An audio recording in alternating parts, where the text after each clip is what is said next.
I want to thank everybody here for being here. Joel Seedman, Zack Telander. I recently, I discovered your stuff, Joel. I've known about your stuff for a while. And then I listened to the conversation with you and Mark Bell, and then with Mike Israetel as well, which I've done a handful of podcasts with him. And I'm very enamored and actually appreciative of kind of like the nudging and the pushing back of the kind of the standard conventional perspective of what is the most appropriate modality or approach to train an athlete in the gym for sport. So I appreciate that, and I'm excited to go into like what that looks like and what that is from your perspective. And then I have my Nice. close friend Zach, who's also my neighbor, and he's somebody that I really greatly value, appreciate. We've trained a lot together, and he's taught me a lot about powerlifting and Olympic lifting, which I'm complete dog shit at. But he comes from a kind of more of a perspective of really valuing things like depth of range of motion and going below 90 degrees, which is a point of contention that you, Joel, stand by and kind of present to the world of movement and fitness. So I was excited to get to have kind of this joint conversation and just communicate.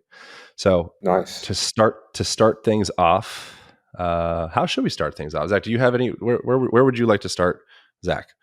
Well, I just want to say, like, I appreciate, Joel, you having like the willingness to speak and just openness. Like, I know that you talked with Mike Israetel as well on the Power Project, and not many people in your position would do something like that and remain calm and cool and collected. So I do appreciate that a lot. Thank you. Admittedly, oddly enough, I've been covering you for a while now. Not like that, and that sounds crazy, but it's not that I'm like, oh, I'm thinking about it as Joel Seedman. It's just, your prevalence has stayed. You stayed prevalent for quite a while now. So, I guess I can expand a little bit more on kind of my position if you like, Aaron. Yeah. I'd like to have both and then get into like the nuances and get into the weeds. But Cool. I think I think it's an interesting direction to go. How about this? I actually would. What if we were able to? I'll steelman Joel's position. Start just openly build it up. I and think we're specifically talking about the 90-degree angle thing. Yeah, I think 90-degree. A lot of the eccentric, isometric. I think that, and then also just doing things that are they're not comfortable. The athlete is obviously not in a comfortable place and getting comfortable with being in that position. So that's like a major thing that I think a lot of strength and conditioning coaches miss the mark on.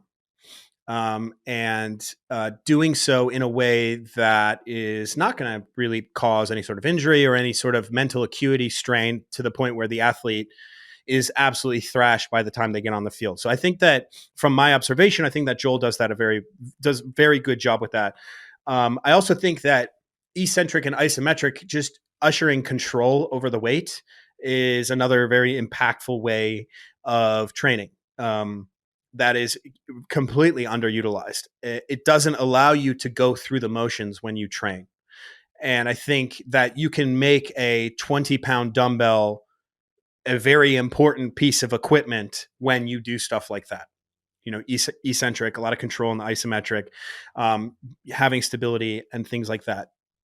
So that is genuinely, from my perspective, like those are the hardest things when I was strength and conditioning coaching to like want to implement, because I knew from when I was an athlete that I hated doing those things.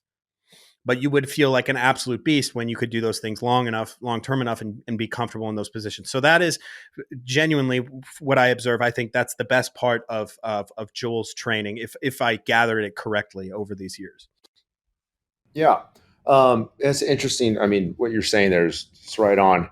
And it's funny because a lot of people ask me, hey, you claim to have good results. What about knees over toes guys? Ben Patrick, he also claims to have great results doing deep, kind of the opposite, if you will, range of motion of what I preach. And one of the things that I always say is that Ben and I, we actually agree on a lot more than what we disagree on. And particularly when it comes to the slow eccentrics, the isometrics, he does a lot of that as well. And just as you mentioned, anyone who incorporates those elements into their training, regardless of the range of motion that they're using, regardless of other modalities, they're probably going to have pretty good results, because when you learn to control the eccentric, when you learn to be able to pause your body in various positions and just create motor control and own those positions and create tension under length, even whether it's extreme length or moderate length, whatever you want to call it, I think you're going to usher in some good benefits and have some really great transfer to the field of play and great strength gains and hypertrophy for that matter. So I think there are a lot of similarities there, and even between what you do with your training for Olympic lifting, I'm sure sounds like you use a lot of control with the eccentrics and whatnot as well. So you value that. So I think when you include those, you're going to have good results regardless of some of the different nuances. So Joel, just before we move on, I competed in weightlifting. I coached weightlifting for almost a decade now, but it stemmed from strength and conditioning. So Right. I was an intern at Northwestern University, then a paid intern at Texas A&M University, got my CSCS, got a bunch of certifications, obviously the USAW level 2, CrossFit level 2, a couple of personal training, whatever, the certifications that people just end up letting expire, like myself. But it does stem from, like, I do see things from a lens of, these are an athlete for their sport. And I'd say the most recent athletes that I trained for like a good portion of time was grapplers. And like world-class grapplers. And then also some of the guys are doing MMA a little bit. His name's Cody Steele. I don't train them anymore, but for 2 years I was able to work directly with those guys. And so like, I do have the viewpoint of an Olympic weightlifter, but I just want you to know that like there is a strength and conditioning aspect to my knowledge as well. Nice. And I'm not just biased by that. I think people are going to, and I just want to lay that out there for you, because I know that you don't know that, before we move on, if that makes sense. Yeah. Nice. Makes sense. And then Aaron, you take us where you want us to go. Yeah. Well, all right. So I think the question that I have for sport in general and training in relation to sport, and I work with some pretty significant athletes as well. Not going to like mention names, but folks that are at the highest level. And so it's a really interesting question for me of what is the appropriate amount of stimulus from a weight room, and what are the appropriate ranges of motion that are necessary. And I think the ultimate question, I think it's almost like, maybe it's a purely mechanical, objective, scientific, reductionist, absolute answer exists in here somewhere, but it seems like there's nuance and probably a lot of variables in the question. But what's the most effective style of training in the weight room that transfers the best over to the field or the ice for an athlete? And I think one of the big things that stands out, like the elephant in the room in relation to your stuff, Joel, which again, I actually value this. I don't know. I don't really agree or disagree. I think it's a really nuanced conversation, but you speak in what I gather to be, at least on social media, it seems like a pretty like absolute way that under 90 degrees for both bench press and squat is what? Can you explain like your perspective on that? Yep. So one of the things that I always try to differentiate as much as I can is sports performance, and then the other kind of side category of Olympic weightlifting and powerlifting in their own separate category, as their own unique entity, if you will, because obviously for those competitions and for those endeavors, you need to be able to get into deep positions, and you need to be able to, basically lift heavy in those positions. And so I always say the 90-degree principle applies predominantly to other athletes in other sports that don't involve, being judged when it comes to lifting weights. So now with that said, I don't agree that, or I don't say that powerlifters and Olympic lifters would not benefit from 90 degrees. I actually do believe they would benefit greatly from including a good amount of 90-degree training in their protocol, simply because I believe, and again, there's science to substantiate this, that with 90-degree joint angles, You do optimize not just your biomechanical leverage and anatomical levers, but also motor unit recruitment. You also maximize the element of co-contraction between agonist and antagonist muscles, which is really important for joint stability on and off the field. Particularly when we're talking about, non-contact injuries, which is becoming more and more prevalent in sports. And so, that's what I try to do with my athletes. I try to say, hey, how are we going to most closely mimic what's happening on the field? Now, obviously, athletes are going to end up in bad positions. It's not like, you're only playing this sport to 90 degrees and that's it. That's not practical. And in fact, every one of the athletes that I train, I can guarantee you every time they go onto the playing field, they're getting into positions periodically that are not always 90 degrees. I'm sure they're getting into extreme positions here and there. So that's going to happen. But when we look at kind of like what's optimal biomechanics for sprinting, for hitting, for throwing, for running, we can see from the science that 90 degrees is biomechanically optimal for most positions. And the nervous system is very pliable. So what I like to do is say, hey, how we train is going to transfer to the field. And I think most strength coaches would agree with that. So if we train to optimize the biomechanics and the nervous system to operate on those 90-degree positions, it's more likely that we're going to end up in those optimal biomechanical states when we're on the playing field, and therefore we're going to be producing more force and having a reduced chance of injury. But like I said, I also understand that it's going to happen periodically every time someone goes in the field that they're going to be in compromised positions. I already spoke a lot there. Let me hand that over to you guys a little bit. So, what do you think on that? Yeah, so you first brought up Olympic weightlifting and powerlifting, and I understand that. Is your position that like really those ranges of motions, like that's a separate thing? Like you guys can squat below 90, you can bench below 90, or sorry, above 90. I don't know. It's how because full biomechanics. Right. Full range in powerlifting, full range in Olympic lifting. That's totally fine. But you were saying sport specific, like you shouldn't do that. I don't recommend it under heavy loads. Okay. Do you have to define, can you define heavy load? Because this is where it gets, from my perspective, into nuance and specificity of well, who is the person? What is a heavy load? Is there some people that could do maybe a light load? At what point does that subjective concept of heavy load become heavy load? Right. Okay. So I'm going to take a small step back here and explain how I personally coach, but also kind of like, hey, here are my general recommendations for other strength coaches. So in terms of how I coach athletes, I don't really do any loaded exercises beyond 90 degrees. Okay. Now I can explain that a little bit more in a second here. But if I have other strength coaches that say, hey, Joel, I like your 90-degree eccentric isometrics method, but I also like including, some large range of motion or some end range, how do you feel about that? I'm like, hey, whatever's working for you, as long as you've done the research and as long as you've kind of understood the methods and aren't just blindly implementing them, and you understand what you're doing with that. But I always say, hey, I just don't recommend doing heavy loads under those larger positions. I never say, hey, I still wouldn't do that. Now I say, hey, this is maybe what I do. I don't necessarily train any loaded positions under 90, but as long as you don't go heavy past 90, you'll probably be all right.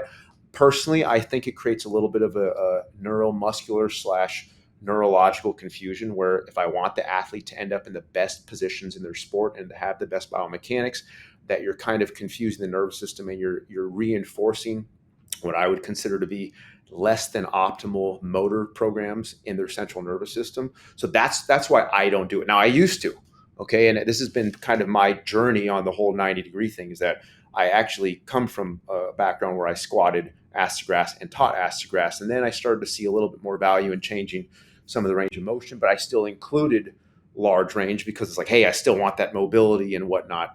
And over the years, I would say I've become a little bit more, again, if you want to call it absolute, not because I've just become more stubborn and stuck in my ways, but just because of what I've seen works best with my athletes. So I think it's really important though that we the issue that I found as a strength and conditioning coach is consistently it's a loading problem. So like most of what we do is loading. If somebody thinks that a deadlift is bad for them, or a full range deadlift or whatever is bad for them, well, what does that mean? If I put a 20-kilo barbell in your hand, are you going to be able to hinge at the hips and deadlift it? Well, the answer is yes. The next answer would be, well, in 4 weeks, it's likely that I could get you to do 100 pounds. And then in 8 weeks, it's likely that I could get you to do, X amount of pounds. And so when the way that I see loading and heavy load and load is that it's all subjective to the person's training. So it's really hard to then say, hey, ass to grass squats are bad for you at heavy loads, because heavy loads is not a direct line. But there's one part, Joel, that I think that I mainly kind of disagree with you in, is that it's that kind of using specificity as this idea that you can continuously defend your point using specificity, because it's really hard to know then at what line we should do things in the weight room, because the weight room isn't specific. If we wanted to be specific with basketball players, we'd have them shoot weighted basketballs. We attach bands to their hips and have them jump around, which people do. But the reason why we have people in the weight room is to get general physical preparedness. And so if we look at general physical preparedness, well, it's not specific to the game. It's not. And then you as a coach have to determine where and when you implement non-specific things to specific training. So to say that ass to grass squatting is never viable ever, well, then what comes with that is a lot of other things are not viable, or they have to be, or they should be. It's what happens is, Joel, is like you kind of lay out this line, and then now we can ask questions and determine all of the things underneath that line. Like, hey, is this wrong? Is this wrong? Is this wrong? And you go, well, maybe not, maybe not. And my thing is, if you never put the line there will never be the issue. And that's where, like, continuously in your verbiage, in your posts, we see the line being drawn. And that's ultimately my issue with the content that you've posted over the years, is that kind of statement where it's like, right here is the line. And then we can kind of poke and prod and be like, well, what about this? What about this? What about this? Whereas from someone like myself, I like to treat training as a spectrum. Whether, I've prepared guys for fights where we do quarter squats, only. We don't do deep squats. But 12 weeks away, 16 weeks away, we do deep squats. I've done it. It's all dependent. It all moves around. So what do you? It's hard to kind of bring it back I understand to you. What you're saying. I understand what you're saying. I mean, the topic of sports specificity and specificity of playing. I want to also kind of give a little bit more clarity into my philosophy on that. I kind of gave the whole notion and understanding of, hey, on the field generally, the levers and the limbs are in these 90-degree positions, but not always. But my philosophy goes past that. It goes beyond that, because actually the way I train most of my athletes, whether it's a golfer, a baseball player, a football player, general population, 70-year-old, it's actually pretty similar. Okay. I actually focus and stick to squatting, hinging, lunging, horizontal push and pull, vertical push and pull with 90 degrees. And I have a golfer right now, a PGA golfer. I don't know if I posted a few things. So I don't know if I'm not going to give his name out, but if people want to go to my page, I haven't got his permission. I can give his name, but I just trained him today, and we were discussing, and he understands this. Like, I'm not training him like a golfer. I'm training him to get his body moving correctly. And I believe that the 90-degree positions are not just the most optimal in terms of recruiting highest number of motor units, creating those co-contraction positions when we need them to stabilize joints, but it's also the healthiest on the tissues. It minimizes how much we have to recover and how much we kind of beat the body up. It minimizes tension to the joints and the connective tissue. And as a result, we've been training for like 3 weeks now, and he already says, hey, I feel better. I feel like I can rotate and move better. We haven't touched rotational training.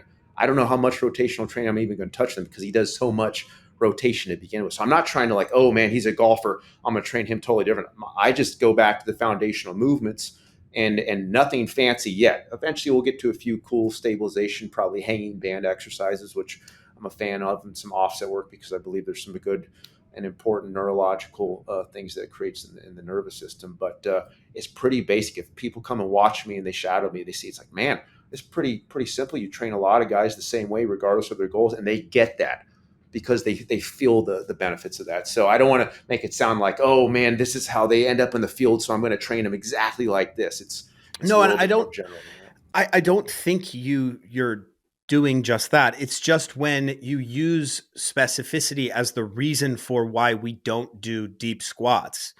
So Right, that's where it's like, okay, well, hold on, because the specificity thing is a weird one, right? Like we do right. That GPP, is like Verkhoshansky and all of the Russians back in the 60s and 70s, like they're like, hey, we can train people not specific to their sport. Because if like what they used to do is just be like, oh, you're a javelin thrower, just go throw the javelin. Maybe throw like a heavier one, maybe do some different drills. But now we realize like we can do things to help you be more explosive of a human. We can introduce the shock method, which is just plyometrics and right, depth jumps. You know all about that. Every right. strength coach knows these things. In fact, this is another debate. It's like, how important really was that, or was that just the prevalent science at the time? But we all know these things, and now we know that like we don't have to train our athletes completely specific, and I know you know that as well.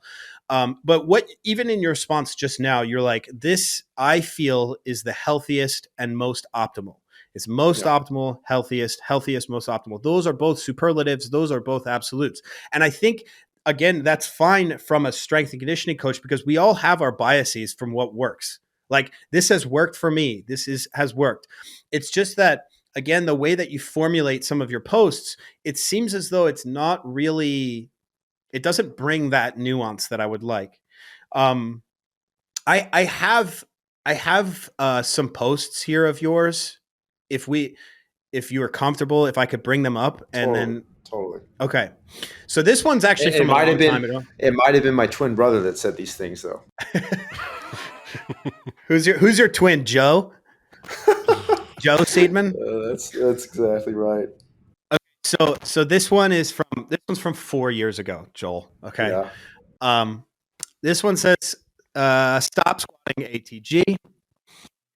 Let's see here. If your training goals are decreased strength, increased joint pain, degradations to natural body mechanics, herniated discs, sciatic issues, chronic low back pain, blown knees, foot and ankle aberrations, decreased jump performance, degraded gait mechanics, constant muscle tightness, and the need to continually perform foam rolling, stretching, soft tissue work, cupping, dry needling, and other therapeutic modalities to eliminate the associated pain, then keep squatting ATG. That's However, bold. if your goal is to It's a deep fake, deep fake. if your goal is improvements in size, strength, performance, power, body mechanics, muscle function, posture, proprioception, balance, stability, and mobility, as well as decreased joint pain and muscle tightness, then you'll want to squat between 90 degrees, 10 to 20 degree above parallel, and parallel, slightly below a 90-degree joint angle. Remember, it all comes down to training goals and objectives. So that statement right there doesn't really bring much nuance at all. And I don't remember how well I think that post just blew up. I think people went crazy on it, but it's like you're presenting one option saying you can do this and then saying how bad it is. Yeah. So Joel, I would just love to hear your thoughts on that post. Do you remember that post or? I must have been drunk. I don't remember. No, I'm just kidding. Okay. Yes, 100%. I remember that. Okay, that's probably the most honest and open I've been about my like overall feeling. And again, I people are probably like, "What? You kidding me? You actually believe that?" I do believe that. Most of the time, I'm not that. Yes, most of the time, I'm not that honest and upfront and bold because I know most of the time, people can't handle that. And I saw at that post, people couldn't handle it quite as much as I was hoping they would. And I knew it was going to spark some controversy. I didn't think it was going to be that confrontational because to me, hey, everyone's got an opinion. So it's like, yeah, you believe that, I don't believe it, but so on. Do your own thing. So that was I 100% stand by those words. Am I being a little melodramatic for the sake of kind of like presenting it to get people's attention? possibly, but I've seen all those things occur in my own body as well as my own athletes. Now, the key is that it doesn't happen immediately, because it's like somebody says, hey man, I'm squatting deep, I didn't blow my knees out. Well, I can go show you a deep squat right now and I won't blow my knees out either. But it's over time. And I always say poor body mechanics, okay? It's like smoking. It might take weeks, it might take months, it might take years. For some folks who genetically are blessed, whatever, it may take decades, but eventually smoking catches up to everyone, just like poor body mechanics catch up to everyone. I've worked with enough athletes who've been training for years and decades that when they have a what I would consider some form of muscle dysfunction, I'm not gonna go into whether I would say the 90 thing is dysfunctional right now, but if they have like a valgus collapse, for example, and I know that's kind of a tricky topic in the sport of Olympic weightlifting right now, because some people say it's not that big of a deal. But if you have an athlete that's demonstrating consistent valgus collapse on their landing when they're jumping line, hey, they're going to have knee issues and they're going to have hip issues and ankle issues. I think most strength coaches would agree on that. I agree with that. And so Yeah. it's my feeling and belief, and my again, the science, in my opinion, when I look at that and from comparing that to what I see on the field, that when we train with poor body mechanics, okay, it transfers to the field. And so when I see someone squat ass to grass, go ahead. Sorry. So you mentioned poor body mechanics, but like, Right? what if it's not poor? Yeah, that's the nuance part. I would consider a loaded ass to grass squat poor body mechanics for most sports, because that's not weightlifting and powerlifting. Okay. Well, so that doesn't count. I don't want to even, those aren't even in Yeah. my realm of Right.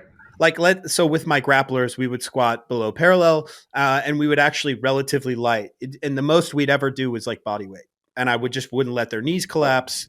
And I wouldn't let them do a lot of things. This is me. I'm a coach. I'm watching you. Hey, if they do a shitty rep, I go, hey, that was shit. That's what a coach is supposed to do. I don't eliminate the movement entirely. But Joel, this is an important thing, because we can kind of move on from here. If you believe that there is no way that movement can be proper, then we can actually genuinely disagree and move on from this point. It becomes very circular, kind of like biblical conversation. Yeah. No, this is like you said, this is kind of like, we're picking at one point, but it's also kind of the central point of this entire argument. So it's like we figure this out and you kind of show everything. So I think this is important. There is one other thing that I didn't mention. I've mentioned it before in post. I do believe an ass to grass body weight squat is perfectly healthy. I have no issues with that for anyone and everyone who can do it pain free. Okay, because there are some people just structurally who that's not in their wheelhouse for whatever reason anatomically. But I also believe that a body weight or the ass to grass squat position, which has been something humans have been able to do for thousands of years, is something I believe any healthy human should be able to do who doesn't have some type of restriction, maybe an injury restriction. If we look at that, we look at, say, kind of, I don't know if this is even politically correct to say anymore, but the third world squat and how people have done it in Asia and India and whatnot for or millennia. You'll notice that their spines are in a flex position. Okay, you're rarely going to see someone who's in a third world country in what I would consider to be more of a chilling or ready position or a set position, that deep ass to grass squat. It's not like they're setting their spine super tight and rigid like they would be if they had a barbell on your back. So when I tell people, hey, if you want to do ass to grass squats, body weight, go for it. But I do recommend actually a little bit of spinal flexion in there, because that's just a natural position the body wants to gravitate to when you get into that extremely overall flex position with the body. And here's the deal with that. I wouldn't, and I think most strength coaches would agree, we don't want to load the spine under a flex position. So does that make sense what I'm saying? Yeah, it's like, okay, for sure. I think this is, I know Aaron's thinking this right now. The air squat or body weight squat is actually a loaded squat. And here's why. Right. Like, if we talk about metabolites in the muscle forming after 20 reps of an air squat, all of a sudden the mechanical load on your joints and your tissues is actually higher than if you just did one single rep. So, you can have bad biomechanics on your 21st rep, whereas your first rep is good. And the reason why this is important is because there is still a load variable between person to person, between rep to rep, between set to set. So again, if your rule is that, okay, we only are allowed to do body weight squats below parallel, well, that still is subjective. And somebody who weighs 285 pounds is going to have much more load on their joints, and their, all of their systems are going to have much more load than somebody who's 150 pounds. Right. So again, go ahead. No, I understand what you're saying there. I mean, like, this is what I tell my athletes. It's like, hey, when you're doing a 400-pound squat, you're actually doing a 600-pound squat. If you're a 200-pound athlete, it's not like you're doing a truly 400-pound squat. And that's why when, hey, you do a single leg squat and you do a 50-pound single leg squat, that's like equivalent to actually doing a pretty heavy squat, because you have to take body weight into consideration. But this goes back to what I was saying earlier. I don't consider a heavy force production 90-degree squat, like a squat we would use for jumping. Okay. I don't consider that and a body weight or an ass to grass squat the same motor programs. I feel like they, and I do believe they are two very different and distinct motor programs, that it's not like they're going to really interfere with each other, because again, it goes back to that spinal flexion thing. It's not like we're trying, I don't coach people to keep that spine super neutral and arched when they get into that deep position. If they did, it's like, okay, this is starting to get closer to the positions you might want to like jump out of. You're getting your body braced. So I use the ass to grass squat in theory and philosophy as like, hey, this is just more of a chilling position. This is not a position I'm going to have you producing lots of force and doing lots of concentric, eccentric cycles of movement. If you want to hang out there for a few minutes and just chill, totally fine. But we're not going to do sets and reps of that. So that's not something I ever do with my athletes. It's like, hey, if you want to get into a squat position, just kind of hold that and just kind of relax like people would in third world country squat, go for it. Aaron, do you have anything to add? Yeah, I mean, just within that, like, I just keep coming back to nuance, and it seems like we might, if we do come to kind of like a stonewall point where it's just like, I just believe that beyond this point, just period, it's just not good. Then there's not a lot of room for conversation around it. But so just with that one part, like the body weight situation thing, is there a certain body mass index of a person that suddenly you would not advise a deep squat with, because suddenly they're loaded too much? If I'm a 350-pound lineman in the NFL, am I too loaded for that to be an advantageous position to create, specific adaptation imposed demand, like to create some more robusticity around my knees and my ankles and get some expansion contraction muscles around my pelvic floor and kind of support some of that circulation of all those fluids through that just natural compression that would manifest as a product of going through that range of motion? If I'm 350 pounds, is that too heavy?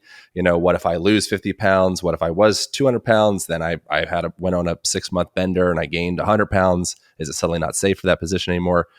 What if I wear a weight vest? It's like, now it's almost like it's my body weight. What if I wear a 100-pound weight vest? What if I'm maintaining perfect joint mechanics, perfect joint centration, all the way from, toes all the way up to my fingertips, and I pressure dynamics, like everything is really like just brick shit house strong. I just, for me, it would be really hard to move me away from the perspective that there's a lot of nuance in movement in general. And yeah, so that would be the only thing that I would contribute. I would just like to kind of fundamentally grab what you're all about, Joel. Yeah. And one of the things you kind of had stated earlier was like, it seems as though there is no solid foundation of good biomechanics that can come from repetitions of ATG squats. Is that a correct assumption to make? Can I make that assumption? Definitely. Okay. So then I would say then we can agree to disagree there. Like, seriously, genuinely. Yeah. I would like to just, one of the workouts that I actually had my athletes do, the grapplers, was deep pause squats really light weights, anywhere from like 10 to 20 reps, all making sure there wasn't valgus, making sure that there wasn't too much spinal rounding. I think that there's always a fraction of some sort. Some guys literally don't have any at all because they're just crazy mobile. And then actually paired with that, we would do heavy box squats that would stay above parallel. And I think, Joel, you would actually appreciate that. And so we would actually combine both of those in the same session. And that's those are sort of the things. That's kind of where I'm at, like where it's like I love partials. I love them. In fact, in weightlifting, there's a term by the Russians, and I forget what it is, but it's extremely heavy eccentric partials. Extremely, like, so they'll put shit in the front rack, they'll unrack it, and they have blocks, and they just lower them as slow as possible. And then they have like someone else do it, like put the bar back to the high spot for them. And it's an incredibly effective tool that I don't know if it was Prilipin or somebody was starting to implement with the Russians, and they found very, very, because at the end of the day in weightlifting, and again, I don't like to bring weightlifting into the discussion here because I'm trying to come at you from a sports performance perspective. But if we look at weightlifters, like, it is about force production for sure. And force production in those joint angles that you find to be the money angles, which they genuinely are. I would actually agree with you on this. I like to implement both of them, but I think it's fine if we both can kind of we know our line. Yeah, for sure. And I would also say the way you're doing that and programming the squats, I would say, and this is kind of what I went back to earlier, I would say that's a lot smarter and a lot more beneficial than what I see from a lot of coaches. And again, my opinion, obviously, but like, again, I necessarily wouldn't do that. I wouldn't do it that way, but Sure. I do think of it as a more intelligent approach to using astergrass. Again, so to me, it's kind of like levels, scales. It's like, okay, obviously, and you mentioned this earlier, we all believe that our approach is best. Otherwise, if it wasn't, I would be using somebody else's approach. If I believed Mark Bell's approach was the best, I would be exclusively using. So everybody thinks that because everyone's their own strength coach. Everyone has their own method. Nobody is 100% of the time copying another strength coach's method verbatim perfectly. They're always taking a mix and match. So again, if I believe my way is the best way, okay, then there's like scales under that where I would say, Right. oh, doing tons of heavy, extreme loaded astergrass, deep range of motion, consistently with heavy loads, hey, that's going to be problematic. And we can kind of work our way up until there's less issues. So we disagreed, or we agree to disagree, but at the same time, I don't think what you're doing is going to be very problematic. I think it's a smarter approach. So fundamentally, this is what my channel has been about. So weightlifting in the sports performance world has been under attack by just numbers of coaches, and it's usually the same argument over and over again. Why would I do a power clean when I can do a loaded jump or something that gets triple extension the way that these things happen? I believe that fundamentally, it's the issue is actually within that coach and the self-awareness of the coach. What I feel happens a lot is the coach may not have a big background in Olympic weightlifting or teaching the Olympic lifts to a group of athletes. And they might see a frustration in this. And they might say, hey, I can get a lot of really good stuff out of the things that I implement. And I see great results. So what I'm going to do is write a blog post. That's how it started. Whether it was Elite FTS back in the day, whether it was T Nation. I know you guys read that shit back in the day. They would basically say, they write this op-ed about how shitty the Olympic lifts are for X, Y, and Z. And continuously, what I say is, it's not the movement that is inherently bad or inherently suboptimal. It's just the coach's way of implementing it. And that is totally okay. I would say that I cannot implement these things as well as you can implement the things that you implement, Joel, unless I go to you and study under you for like a year or 2 years. And then I could be like, okay, now I'm going to implement it. But because I can't do that, because I'm not doing that, I am not going to implement Joel Seedman's stuff. And I think that you would say that's okay, right? That's a totally fine and acceptable thing. But what I don't want to do is say, hey, your shit is garbage. And there's one last example before I kind of send it over to you. Yeah. A big one of these was Robert Oberst on Rogan, and this video got 7 million views or something like that. I don't know. It's way in the millions. And he just said, you should not do deadlifts, period. Unless you're getting paid or you're trying to be strong or trying to be a power lifter, you should not do deadlifts. It will injure you. To me, that is such an unacceptable, irresponsible thing to say to the population for a number of reasons. And it's that exact type of thing that proliferates. And sadly, Joel, that's what I see in some of your posts. And maybe you don't mean that, but that is genuinely the issue that I have. This is this is coming from somebody who has to defend these movements that are extremely technical and so hard to coach to people. And so, like, when we talk about something to me as simple as an ATG squat, as simple as a deadlift, as simple as a bench press, I feel as though the same kind of thing happens there, where I need to reach out and say, hey, there is nuance here. There are levels to this. Like you even said, hey, that's an okay way to do things. Make sure the mechanics are solid when you do an ATG squat, but also implement the 90-degree isometric eccentrics. That's okay. You even said that that's an okay way to do it. But you might not be able to say that via an Instagram post that goes viral.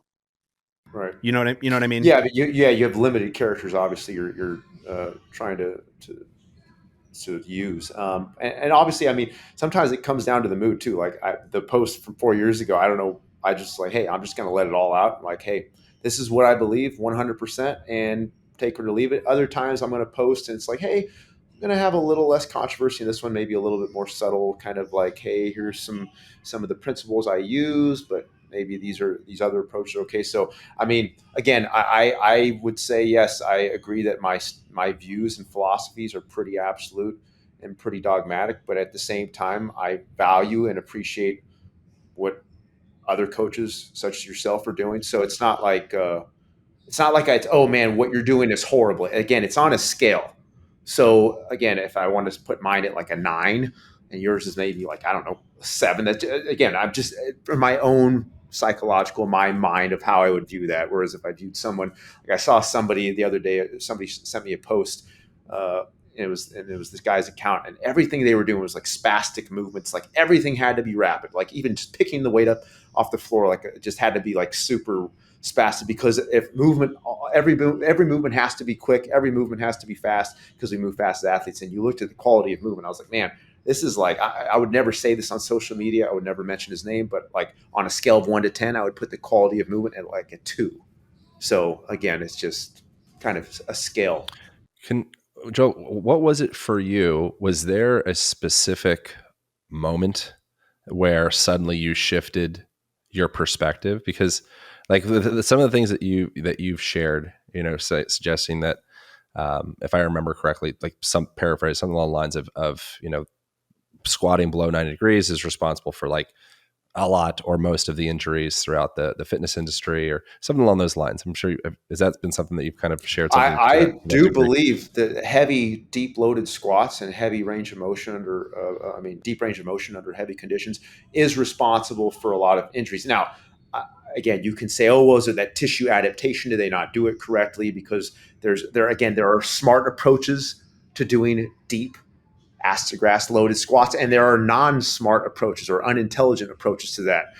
So like there are also levels within each discussion of hold on, but so not that I have any kind of like earth-shattering point or perspective or anything, but I'm just curious, like if you were to say something like that just as a general service announcement, shotgun umbrella approach to protect 80% of the population that's probably moving like dog shit, going through these motions and moving more weight than they deserve to do so, I'd be like, probably doing better, like more positive than negative would maybe be my knee-jerk reaction to a statement like that. I've also said that a crisp, very locked in ass to grass loaded squat is probably more beneficial than a crappy, lousy 90-degree squat.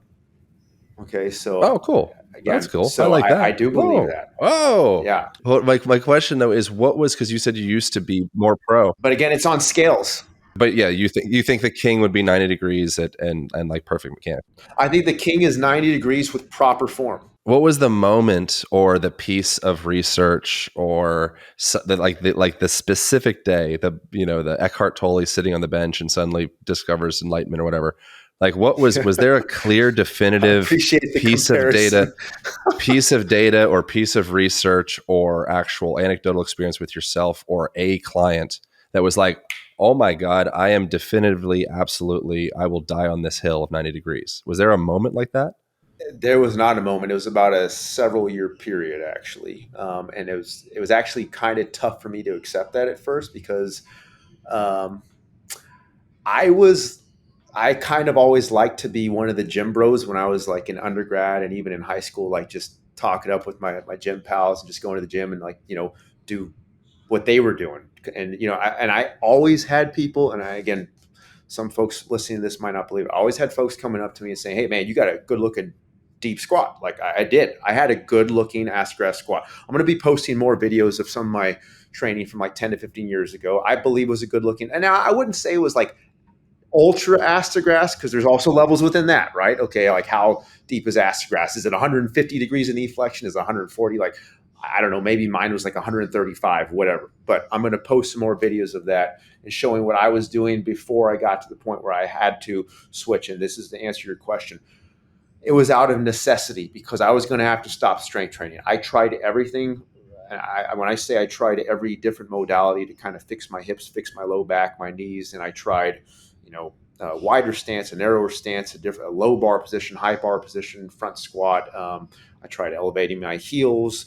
That the deep squat just started to wreak havoc on my body when I was about 24, 25. It continued to get gradually worse to the point that I could only squat once every few weeks.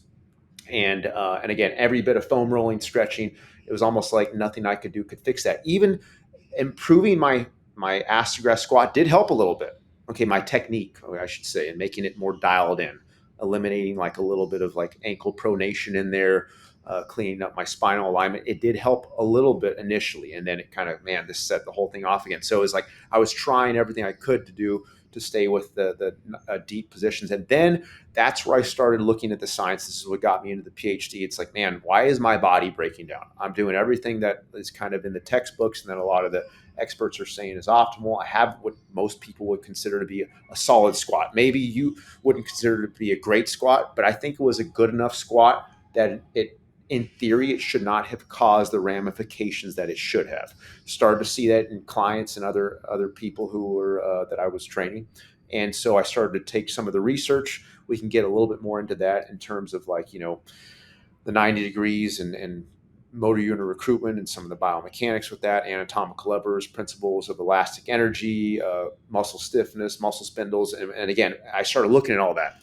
And it wasn't like some of the areas of the research were showing that, hey, deeper is better or shorter is better. And one area said 90 was better. When I took it all together and looked piece by piece and brought it together, it was all congruent with each other. And from what I saw, it showed that 90 degrees was kind of this optimal state. And it's not like, oh, well, if you don't train 90, you're going to get no results. By no means. That's obviously not what I'm saying. I'm saying, hey, if we really want to maximize this for every athlete, here's what I believe is best. So Joel, you naturally spectrumed out what you believe is the best and what you believe is the worst. You created this spectrum, and then within that spectrum, depending on the person, it can change. And that's the sort of nuance that every single strength and conditioning coach has, and every successful one has. And I feel as though like I personally would love if you could do that in one of your posts. But the problem is I feel as though it's going to be hard to sell your program and your methodology if you do that. And I understand that you have to make money. You have to it's about your thing and what you do. Maybe it's not your place. Me personally, I'm a creator, so it's like I make money by creating. And I feel the same with Aaron actually. Aaron, you do have things that you sell, you have programs and things like that, but you're a creator as well. Like you want to try things, you want to explore new things. And so just personally, that's what I would like. Joel, at this point, I would like to press you just a little bit more here. I have one more example, and then I have an exciting proposition for you. Okay, so I have one more post that you have recently on the ATG squat. This I one's was much about to more say, recent. anything but the bullwhip post. Is that the shake weight one? No, like you didn't. Okay, I'm not. I had a post where I was using an Indiana Jones style bullwhip and showing like Nice. oblique slings, and that got me into some trouble. I don't think we should get into that. This one, I think you had some NFL player, and they were actually on the slant boards that make you go varus, right? Yeah, Yeah. the David Weck. Mm-hmm. Yeah. Those are. I kind of want to experiment with those. To be fair, They're nice. They're pretty cool. I'm a fan. and I can imagine doing it for like weightlifting, grappling would be great. Grappling, man. I don't know if you notice this. Again, this is a total side tangent. A lot of those guys, was it pronate or they externally rotate at the hip just because their hips are so loose from like playing guard, and they like walk like ducks kind of. And so I think that could actually help a lot. That's a side thing that we could those boards. I mess with that, quite a bit as well. And one of the things that's really incredible about them is they activate one of like the greatest deficits in people's feet is a lack of activation or inhibition around the flexor hallucis longus and brevis, and just your capacity to be able to flex that toe or extend that toe rather. To have the range of motion to be able to extend, but then the activation within the flexor, and then the abductors as well, because the tendency of the toe to kind of wander in towards the rest of the digits. And being on that board is very nice because you're giving feedback for your foot to be able to drive in that like largely inhibited range of motion. So I find them to be very pleasant. So in this post, you have an NFL player who's doing 90-degree eccentric isometric. And you're speaking over the top of it, and you say deep HEG squats are responsible for more injuries than any other training method or exercise in existence. In contrast, 90-degree eccentric isometrics are the single most therapeutic modality, never contributing to any injury, but healing instead. So when I hear that, that is incredibly absolute, saying the most injurious of any methodology, and then that 90-degree squatting is the most healing of any methodology. If you could kind of explain that maybe in a little bit more depth, or what your thoughts were with that. Yeah. So again, I do believe that that's one of those posters like, hey, I'm letting it all out. Like this is how I feel. But actually, so if you look at the research of Olympic weightlifting, and this has been a kind of a known thing for quite a few, I guess say decades now, because when I did my USAW certification back in the day, which is getting close to like 16 years now, we talked about how the sport of Olympic weightlifting has a very low rate of injury, right? I mean, it just does, right? When you actually look at the statistics of what's been shown, and the same thing with powerlifting. Like if you compare it to other sports, it's not all that different. It's pretty similar. It might be like either a tad higher or a tad lower, but relatively statistically similar for all intents and purposes. There was a recent, and it's maybe one or two studies, but they went back and reclassified the criteria that was going to be used to be categorizing injuries and what actually happened. Because as you know, weightlifters, powerlifters, they're pretty strong mentally and physically. If they're beat up and feeling sore and they're injured, they're going to try to train through it, right? I mean, it's just how it is. So they went back and reclassified what constituted as an injury. And they were very surprised to see this. It's actually in one of my articles online. Again, I try and put a ton of stuff online so people don't have to buy my programs unless they absolutely want to, but that's a different topic. Do you know what the name is of this by chance? It's like towards the end of my squat. Okay. I don't want to. Yeah. It's the end of if you go towards the end of my squat 101 article, you'll see I think it's like the points 80 something to 101. It talks about like the truth about Olympic weightlifting, powerlifting studies, all that. Okay. Because I wanted to look at that more, because it's like, man, okay, so if Olympic weightlifting and powerlifting are not responsible for as many injuries as I thought, because it's like, all right, well then. But so they reclassified this notion of what constitutes an injury. When they did that, when they made it a little bit more strict, the rate of injury and the injury prevalence in powerlifting and weightlifting went through the roof and I believe it was the squat, I'm almost positive because I had this in the article, was responsible for more injuries than deadlifts and bench press. And it was a pretty high number. So, and again, it doesn't mean that like, oh my gosh, they were incapacitated to the point where they were in the ER, they had to go to the doctor and they were bedridden. It's like, no, but they were feeling significant pain. They had to really alter their training methods because they were experiencing pain. And again, if we look at the research on inflammation and how muscles work, when you have any type of musculoskeletal inflammation like that, okay, that's long lasting, that literally accelerates the aging process. So it's like, man, this is like kind of traumatic on the body if people are doing this type of training, and we show the injury rate and prevalence is this high once we reclassify what an injury is. But Joel, you immediately equated what I asked you to Olympic weightlifting and powerlifting, Right. and that's not what I'm talking about. Right. But I mean, if we look like, at right, no, I understand. So yeah, go ahead. So you have these categories of Olympic weightlifting and powerlifting. Those are the most extreme on that scale of like, wow, these are ultra loaded. And I think this was powerlifting they were looking at. It was either both or one or the other. But if you look at how a lot of strength coaches use ass-to-grass squats, how it's been used in the past and how it's still used, not all, because I mentioned the way you're using it to me is a much more intelligent approach. Okay, again, I wouldn't do it, but it's much more intelligent in my opinion. But the way you have a lot of these kids in high school and college, I see it daily. It's like, man, these new guys come in who have been in college and they're doing deep ass-to-grass squats with 500 pounds. It's like, okay, well, maybe they're not professional Olympic weightlifters and powerlifters, but for all intents and purposes, the amount of load that they're getting under these positions, it's like, man, this is pretty extreme. And powerlifters and go ahead. Sorry to interrupt. But don't you see how you're bridging that gap? Like that's what you're doing in your mind. You're the one bridging that gap, saying the moment we like you're calling ATG squatting the most injurious thing, the most injurious methodology. And you're bridging that gap to then saying that Olympic weightlifters, they may or may not get I need to check this study out. They may or may not get the most injuries of most sports, and they increase the aging process, all of these things. And then you're bridging that gap to saying the strength coaches that you see are doing that, which may be true.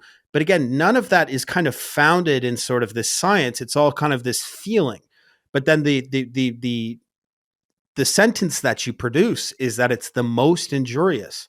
I'm not sure that that's the most fair way of producing that. So something in defense of the perspective of the concept of most, which doesn't really sound that absolute. All to me is absolute. Most actually seems like that's in the realm of conversations. Like that could be reasonable. That seems like, but there probably is 51%, right, Aaron?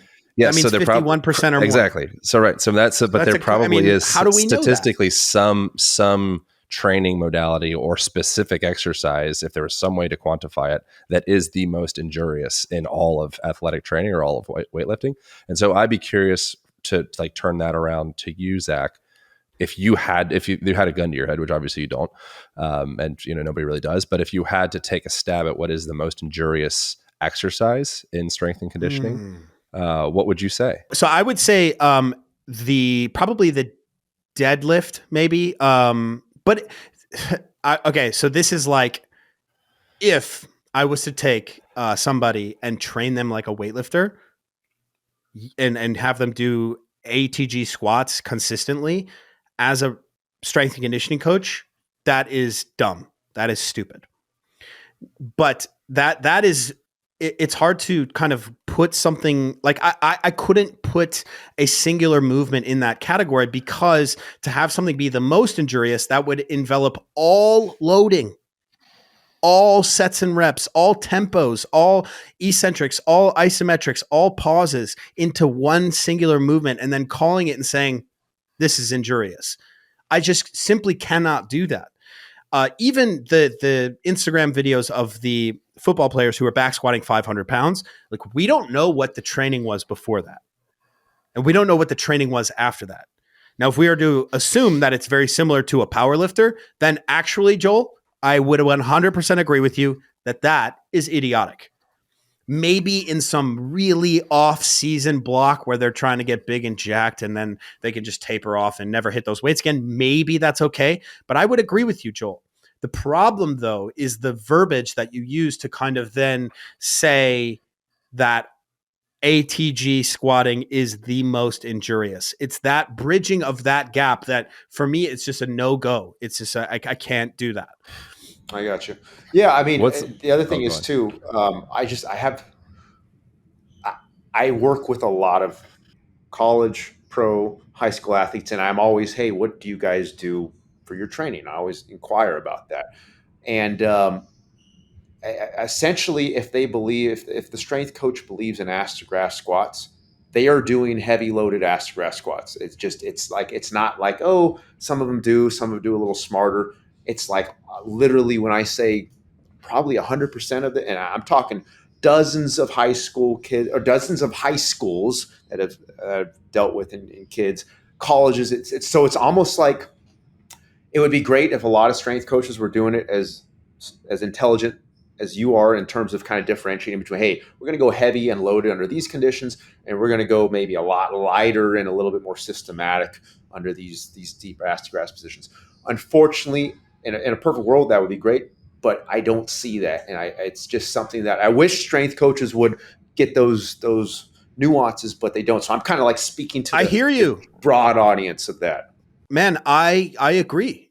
I absolutely agree. I have witnessed more cases than not. I mean, I've been in weight rooms where I've seen the head strength coach do absolutely atrocious things that you would just be like, what the hell are we doing? There's another guy. He used to be the Australian rugby strength coach, or used to be. He had a bunch of different names. Now he's not even in the strength and conditioning field anymore.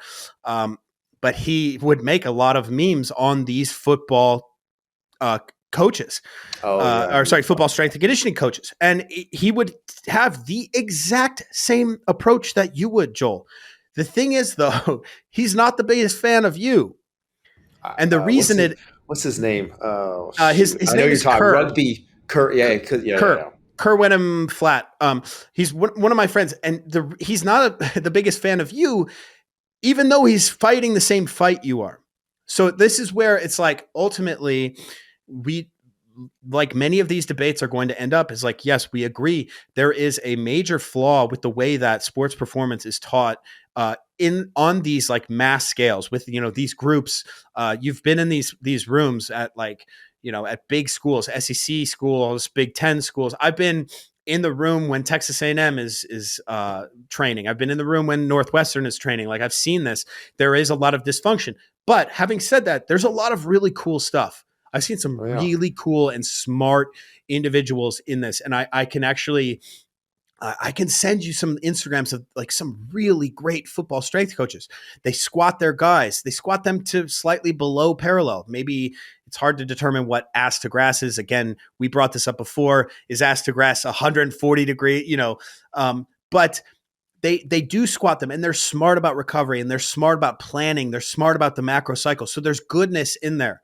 I'm not sure that the fight against the badness is the absolute statements. And again, inherently, I think you and I are going to disagree on that. This is you with no filter, just saying what you're saying. No, those are fair points too. And again, I know strength coaches in this industry who do things a little bit differently than me, and I learn from them. So when people are like, "Man, you got to keep an open," like I'm always trying to keep an open mind.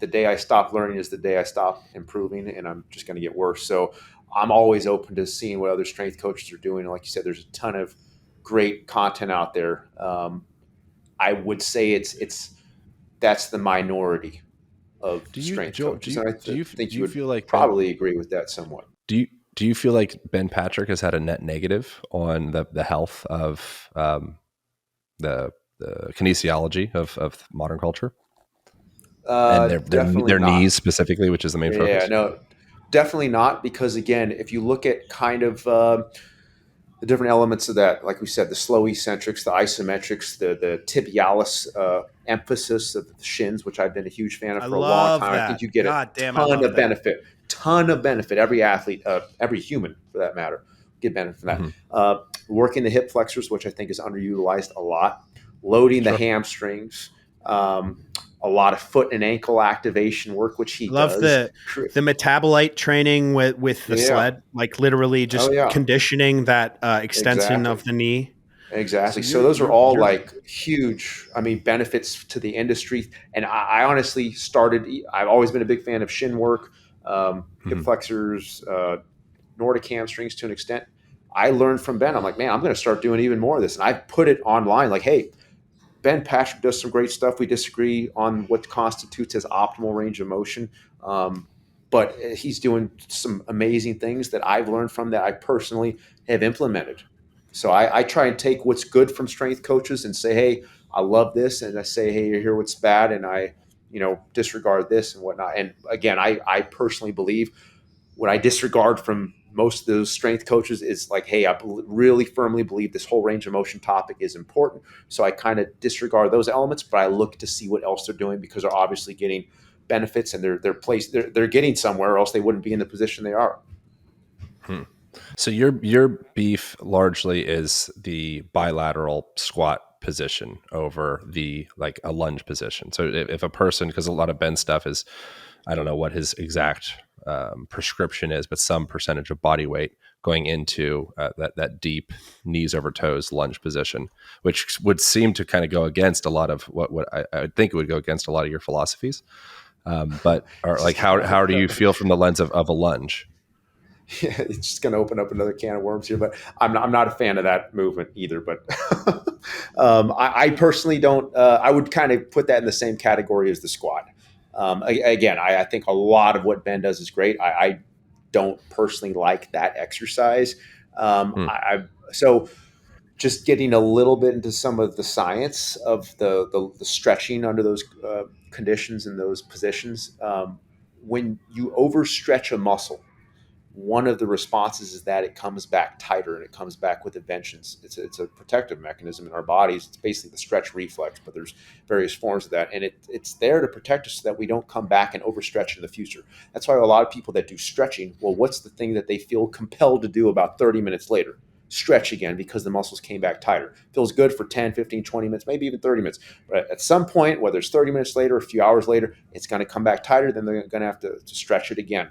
You It's can because they're change the overstretching. constitution. You can change the constitution of the sarcomeres and the myofibrils and the actual, like the physical You structural can composition. Sarcomere a genesis does little, manifest yeah, as a product of a little bit, ongoing a stress. little, Suddenly right, your muscle fibers say, "Holy shit, this guy! We need more sarcomere. Like we need more length." right, And that's why it's problematic to say like wear high heels all the time. Like you can right, actually right, right, change the right. constitution of your ankles and your hips Oh and your, yeah, no, you can you slightly alter the length tension relationship of the muscles left or right. Now it's pretty small to the point that like okay, somebody instead of their optimal biomechanical leverage being at 90 degrees, for example, at like a if they're holding like a bicep curl, it might change it to like 92, 93 degrees. It's not like all of a sudden they're going to go to like, oh man, this guy's been training extreme range of motion, so now his biomechanical optimal is like 130 degrees. That's not going to happen.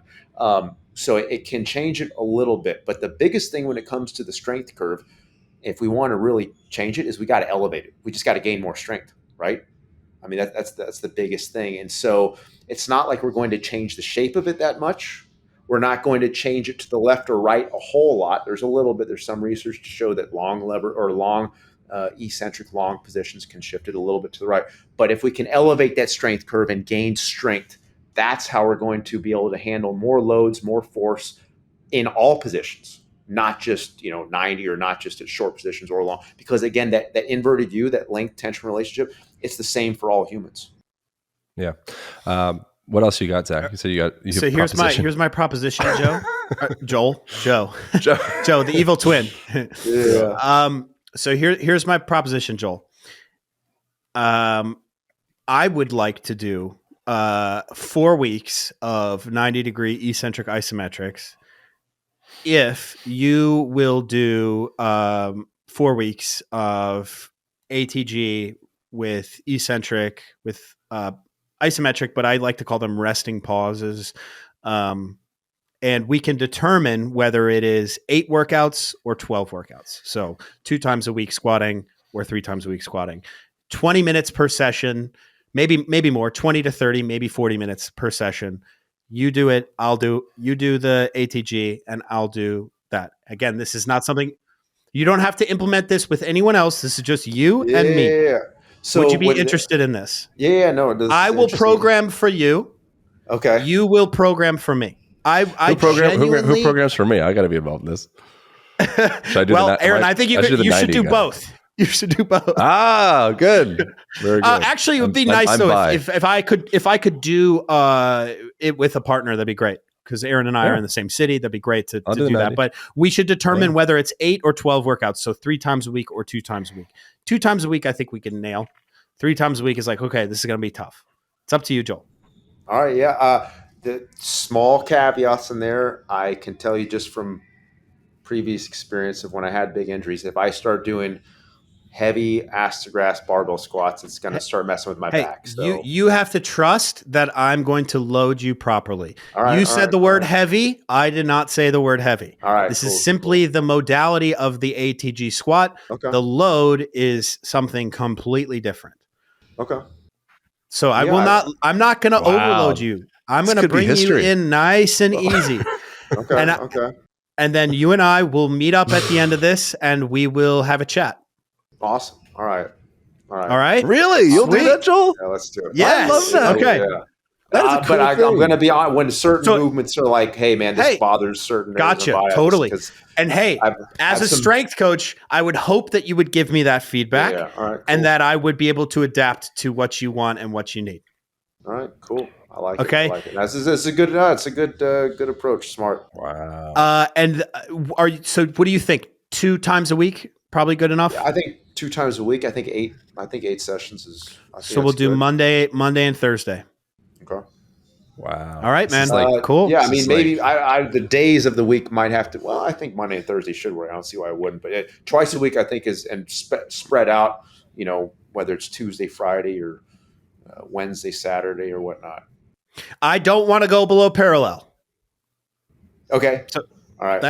And I know you don't have a problem with that. So I want to do 90-degree eccentric isometrics. I want to see how I feel at the end of 8 workouts over the course of 4 weeks. I want you to do ATG squats over the course of 4 weeks, 8 workouts, and then Aaron's going to hop in with me. What a fun exercise. This is cool. This feels like progress. Not towards anyone being right or wrong, but just people connecting. I'm a hippie. Yeah, that's a problem. Very cool. I get it. I love love. All right. I like it. Awesome. All right. Well, I really appreciate this. I feel like this. Did this go good? Like, how do you guys feel? I think so. Yeah, I thought it was great. I feel like this was a good time. Yeah, I really enjoyed this conversation. Thank you both of you guys for being just being amiable and being open. And again, I did message you before this, but I saw that you didn't see the message. So I just haven't been on Instagram today. I had a crazy Don't day. worry about it. That's probably a good indication of your mental, emotional well-being. But yeah, so we kind of dive bombed you with having Zach as a co-host today. But I just thought it'd be so much more interesting to have someone that's a little bit more direct. I'm a little too peace love, and I'm just always thinking, how can we get along? So Zach's like my shadow version that can come through and be a little more direct and stuff. So I appreciate getting to have this conversation. I appreciate both of you guys. Joel, so this is on my podcast. I think this is also going on Zach's YouTube channel, but I'd be curious, where should people go to learn more about your stuff? And then I'd also like the same from you, Zach. Yeah, just on my website, advancedhumanperformance.com, or my Instagram, Joel Seedman, or underscore in there somewhere. Or YouTube, my Joel Seedman account. But yeah. Cool. And Zach, where can people find your stuff? Search ZACKTELANDER on YouTube. And then I have programming on my Patreon, patreon.com/Zack Telander. And then obviously Instagram, coach_ZT. Cool. And so next time folks will see us, Zach and I will be 90-degree squatting, and Joel will be exploring below that in a weight that he feels immaculately comfortable with and safe with. Nice. Good times. Nice. Excellent. Thank you guys. I appreciate you. This was really cool. This felt historical. I'm very excited. Nice. That's it. That's all. Thank you all for tuning in. I'll see you next week. Cool. Hope you guys enjoyed that conversation. Once again, check us out at Line Podcast on both Instagram and YouTube, as well as Joel Seedman and also Zack Telander. And we will be sharing the results and the programming for both squatting programs. So Zack Telander is at Zack Telander, Joel Seedman is at Joel Seedman, and I'm at Align Podcast. Thank you guys. Appreciate you, and I'll see you soon.